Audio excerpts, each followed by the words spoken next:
파산관계인 홍익표현이 됩니다. 이 사건은 이제 사건은 부당이득금으로 돼 있는데 간단한 요지는 건설회사가 공제조합에 우리가 보통 조합원으로 가입하면 출자증권을 끊죠.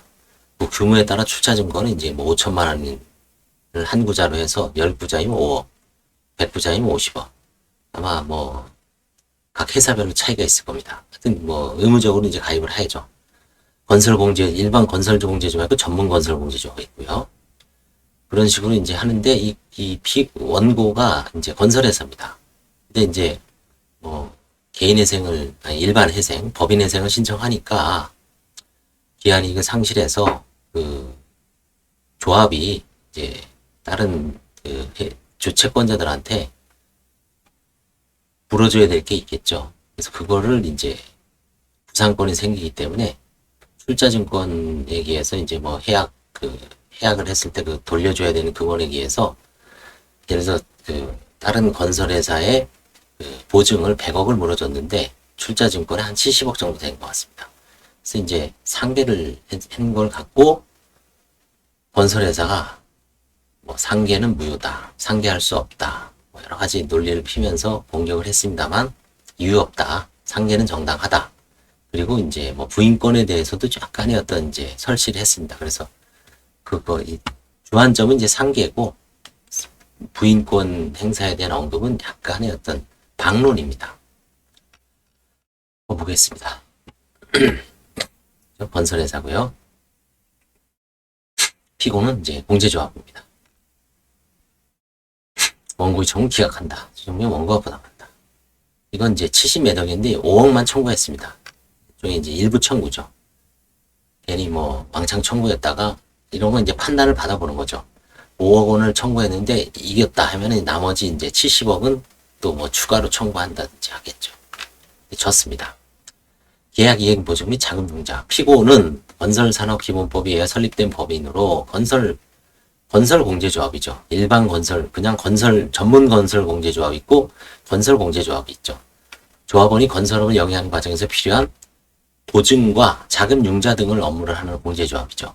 그래서 이제 뭐 하자도 보증해주고 그 다음에 이행도 보증해주죠. 원고는 토공사업, 철근 콘크리트 공사업 등을 영위하는 회사로서 피고의 조합원이다. 주로 이제 철근 콘크리트 공사업입니다. 원고는 2005년부터 2013년 사이에 피고로부터 출자한 지분, 출자증권, 예금 등을 담보로 하여 계약 이행 보증 및 자금 융자를 받았습니다. 이와 관련한 업무거래 기본약관의 주요 내용은 다음과 같습니다. 이 약관이죠. 담보의 제공. 약정인은 조합과 업무거래를 위하여 출자증권을 담보 제공하고 출자증권으로 약정인이 조합에 대한 모든 책임을 담보하기로 합니다. 출자증권을 담보 제공하고요. 약정인은 담보물의 이자, 배당금 그 밖의 과실에 대하여 담보 효력이 있음을 인정하여 약정인에게 제8조 사유가 발생하거나 사전 이익 상실이죠. 기한이익 상실 및 사전 보상. 약정인이 조합원에 대한 채무 이행을 지연하는 경우에는 조합에 유입되거나 예수된 약정인이 재산에 대하여 담보 효력이 있음을 인정한다. 기한이익 상실 및 사전 보상. 약정인이 다음에 각호에 해당하는 사유가 발생한 경우에는 기한이익 상실하여 바로 채무를 갚기로 합니다. 대표적인 게 파산 및 회생 절차죠. 채무자 회생 및 파산에 관한 법률에 의한 회생 절차, 파산 절차, 개인 회생 절차, 개시 신청이 있거나 청산에 들어갔을 때 담보권이 실행, 약정인에게 8조, 기한이익 상실 및 사전보상에서 정한 사유가 발생하거나 약정인이 조합에 대해 채무 이행을 지연하는 경우 조합은 담보물과 담보물 이자, 배당금 기타 과실 및 조합에 유입된 재산 등에 대하여 법정 절차 또는 일반적으로 적당하다고 인정되는 방법 및 시기 가격 등의 권리를 행사하여 실행하여 변제 충당할 수 있다. 제1항의 경우 조합은 담보물 등부터 취득한 금전에서 처분에 소요된 비용을 공제한 잔액을 조합이 채권과 상계할 수 있습니다. 그래서 상계권을 행사했습니다. 조합이 미리 구상권을 행사하는 경우에 약정인은 조합에 대하여 담보의 제공 및 주채무의 면책을 청구하지 않기로 합니다. 이런 약정이 있었습니다. 원고가 이제 회생을 신청한 거예요. 중앙지방법원에 2013년 6월 24일. 이 법원은 이제 2023년 6월 26일 이틀 만에 포괄금지명령 결정하고 공고했습니다. 이때 이제 피고가 상계권 행사를 한 겁니다. 아까 그 조항에 의해서. 피고는 2013년 6월 16일 이 사건 약관 제8조 제1항 4호에 의하여 원고가 이 회생 절차 개시 신청에 따라 원고의 피고에 대한, 그러니까 회사의 조합에 대한 대여 원리금 채무의 기한이익이 상실되고 사정보상금 채무가 발생하였다는 이유로 이 사건 약관 제9조 제1항 내지 3항에 따라 원고의 피고에 대한 대여 원리금 14억과 사정보상금 85억, 10만, 100만, 1000만, 10억, 10만, 100만, 1000만, 850억이네요. 중 10만, 100만, 1000만, 59억 원을 채권을 자동 채권하여 수동 채권인 원고의 피고에 대한 채권, 즉 원고로부터 담보받은 제공은 투자증권의 결산에 따른 정상금, 총상금 54억 원에서 비용을 제외한 원리대책금 17억 등 합쳐서 총 73억에 대해서 이제 대등액에서 상계한다는 의사표시를 했습니다. 그래서 상계 내역을 통지했고요. 원고는 이제 2013년 7월 16일 회생 절차 개시 결정을 받았다가 2016년 3년 만에 이제 회생 절차를 종결했습니다. 그리고 이제 피고 조합은 2013년 10월부터 2020년 1월경까지 사이에 원고의 채권자들에게 약 100억 원에 이르는 계약 이행 보증을 이제 회생을 하다 보니까 계약을 이행 못한 게 많겠죠. 공세 현장에. 채권자들에게 이제 계약 보증금 105억 원을 지급을 했습니다. 결국 그래도 73억에 대해서 상계냈지만 사정보상권액에서 피고는 35억 정도를 손해를 봤죠. 원고는 이제 트집을 잡는 거죠. 상계가 무효다. 그렇죠? 약관 상계가 무효라 그러는데 피고가 원고에 대해 갖는 사정보상권에는 민법 443조의 담보재고 청구권이 항변권으로 부착되어 있고 원고가 담보채무권을 포기하기로 정한 약관은 무효이므로 사정보상권을 자동채권한 이 사건 상계는 허용될 수 없다.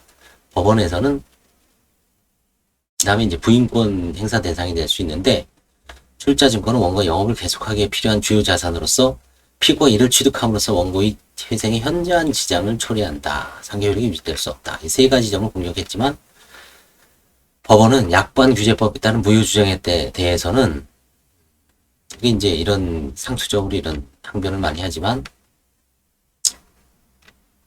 무효 여부에 관해서 보면 회생 절차 개시 신청이 있는 경우 기한이익 상실하고 사정보상권이 발생하는 것을 규정하고 있는데 채무자가 회생 절차 개시 신청을 한 것은 채무자의 자력을 더 이상 신뢰할 수 없는 사정이 발생하였음을 나타내는 것으로 이를 이유로 기한이익 상실이나 사정보상권이 발생은 정당하다. 그래서 이 약관이 원고에게 일방적으로 불리한 조장이라고 판단할 근거가 없다.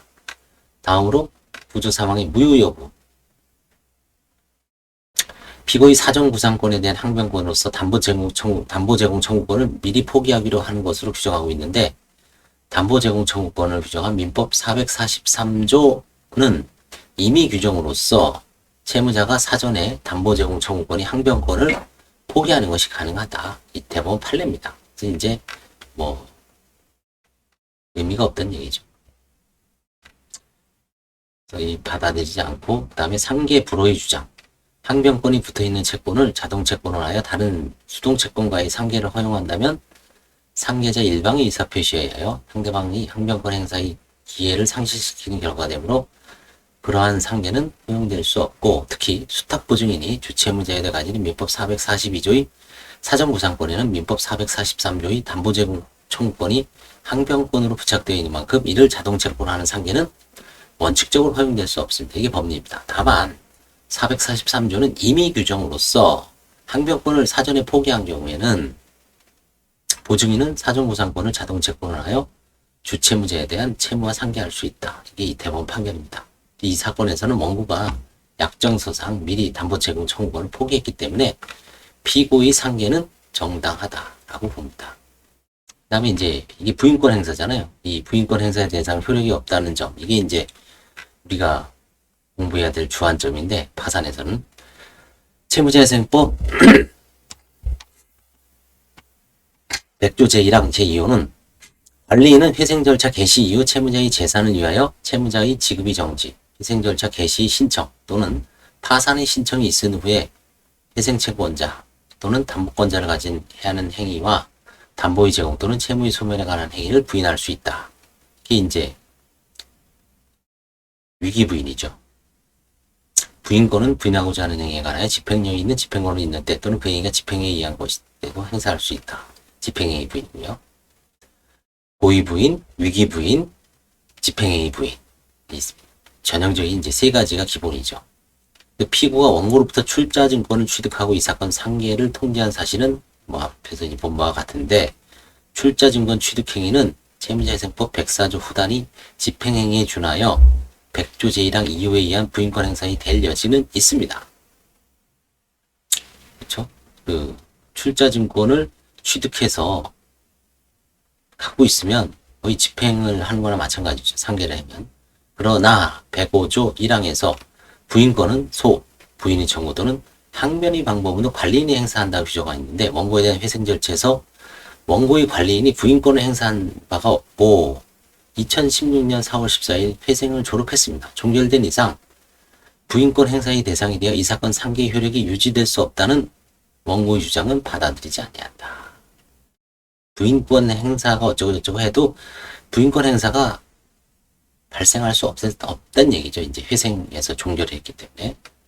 그 다음에 이제 원고가 들고 있는 이 판결은 다른 사안이다. 이런 식으로 해서 원고의 청구는 이유 없음으로 기각한다. 이게 이제 법논리입니다. 여기서 이제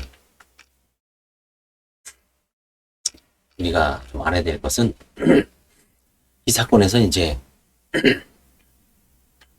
원고가 마치 피고의 행위가 이제 부인권 행사의 대상이 될 수 있다는 것을 가정해서 주장을 했지만, 법원에서는 냉정하게 2016년 4월 16일 날 4월 이후에 회생이 종결됐기 때문에 더 이상 부인권 행사는 논할 여지가 없다는 거죠.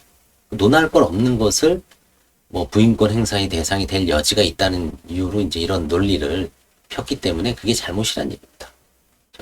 그래서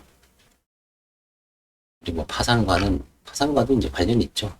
이런 좀 약간 어려운 판례인데 한번 읽어봤습니다. 감사합니다.